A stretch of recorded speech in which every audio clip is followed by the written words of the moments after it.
देख लेते हैं इसी बात पे। नेक्स्ट है हमारे पास साइन थीटा वन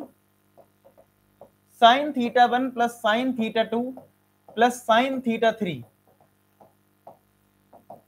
ठीक है, ये थ्री के इक्वल है और आपको फाइंड आउट क्या करना है, cos theta one plus cos theta two plus cos theta three.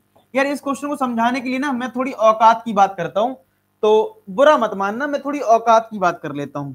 ठीक है, मैं थोड़ी औकात की बात करूंगा इस क्वेश्चन में कि तुम्हारी औकात कितनी है।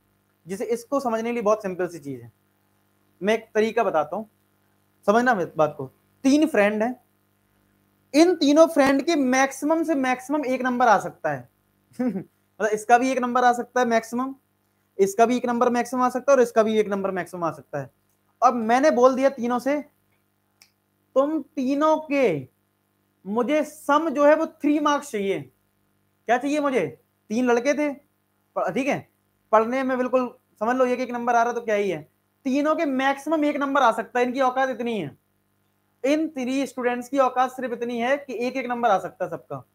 तो मैंने कहा तुम तीनों के सम जो है सम 3 होना चाहिए। तो कब इनके 3 आ पाएंगे सम, बताओ। सम 3 चाहिए, तो ये तीनों स्टूडेंट कितने कितने नंबर लेके आएंगे, जरा कमेंट सेक्शन बता दो। ये तीनों स्टूडेंट कितने कितने नंबर लेके आएंगे। हमें पता है कि साइन थीटा की जो मैक्सिमम वैल्यू है 1 है, साइन थीटा की इसकी भी मैक्सिमम वैल्यू 1 है, इसकी भी मैक्सिमम वैल्यू 1 है, रिजल्ट 3 के इक्वल है। समझ रहे हो, इसका मतलब ये हुआ कि आपको पता होना चाहिए, पहले इसमें ये क्वेश्चन और इंक्लूड हो गया कि तुमको ये पता होना चाहिए कि maximum value of sine theta कितनी होती है, 1 होती है। अगर आप टेबल जरा देख लेना, साइन 0 0, साइन 30 1/2, साइन 90 1 होता है। कितना होता है, साइन 90 इज 1। इसका मतलब मैक्सिमम वैल्यू तो 1 है। अब मैंने वही एग्जांपल, तीन फ्रेंड है, फ्रेंड 1 फ्रेंड 2 फ्रेंड 3, इन तीनों की मैक्स, इसकी भी मैक्सिमम वैल्यू 1 है, इसकी भी 1 होगी, इसकी भी 1, टोटल 3 चाहिए। तो ये तीनों क्या करेंगे, बोलेंगे यार ऐसा है, अगर मेरी वैल्यू 0.8 हो गई और तुम तो मैक्सिमम 1 लाओगे, तुम भी 1 लाओगे, तो ऐड करने पे कभी भी 3 नहीं आएगा।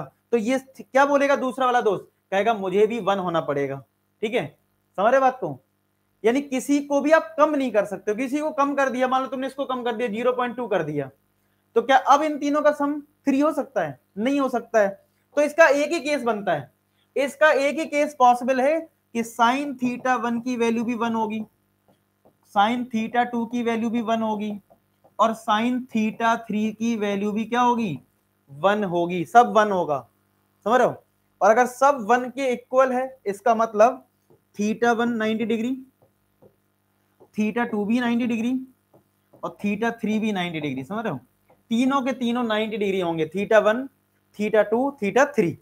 अगर ये तीनों 90 डिग्री हैं तो इनकी वैल्यूज को यहां यहां यहां पुट कर दीजिए, तो ये आ जाएगा cos 90 degree plus cos 90 degree plus cos 90 degree. समझ रहे हो, तो cos 90 की वैल्यू क्या होती है, 0 प्लस 0 प्लस 0। तो आंसर क्या आ गया, क्या आंसर 0 आ गया, क्या आपका आंसर 0 आ गया, डी पार्ट। क्या D is correct option, D आपका आंसर आ गया। आई होप आपको ये चीज समझ में आई हो। ठीक है, तो कितना आंसर आ गया, डी 0 के इक्वल आया। ठीक है, तो समझ में आया। मैं फिर से एक बार एक्सप्लेन कर देता हूं, 3 टर्म का रिजल्ट 3 के बराबर है और हर एक सेपरेट वैल्यू मैक्सिमम 1 रिजल्ट देती है, मैक्सिमम। तो जाहिर सी बात है इसको भी 1 होना पड़ेगा, इसको भी, इसको भी, सबको 1 होना पड़ेगा, तभी 3 आ पाएगा, नहीं तो आएगा ही नहीं 3, नहीं तो 3 आएगा ही नहीं कभी। समझ रहे हो, तो फिलहाल इसका आंसर जो डी पार्ट है